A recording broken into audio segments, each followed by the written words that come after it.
معتزلہ اور اہل سنت میں ایک جنگ ہوئی ہے، بہت سخت جنگ ہوئی۔ جنگ ایسی تھی کہ معتزلہ اہل سنت کو ختم کر رہے تھے، تو اہل سنت سب نکلے، اس شہر میں جتنے تھے سب نکلے۔ ایک معتزلی عورت میدان چھوڑ کر جا رہی تھی، فجر کے وقت لولے لنگڑے بیٹھے تھے، امام کوئی نہیں تھا۔ معتزلی عورت نے پگڑی باندھی ہوئی تھی، چادر اوڑی ہوئی تھی، مصلی پہ آگے ہو گئے اور نماز پڑھا لی۔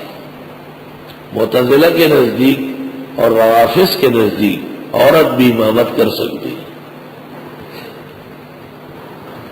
لوگ حیران تھے کہ بڑی اچھی قرات ہے، کون ہے یہ؟ تو اس نے کہا اسد علینا وفی الحروب نعامۃ فتحاها ينفر من صفیر السافر، ہمارے مقابلے میں شیر بنے ہوئے ہیں اور مسجد میں کوئی شتر مرغ نہیں ہے جو نماز پڑھا لے، بازو کھولا ہوا ہے، کسی وقت بھی بھاگ جائے گا۔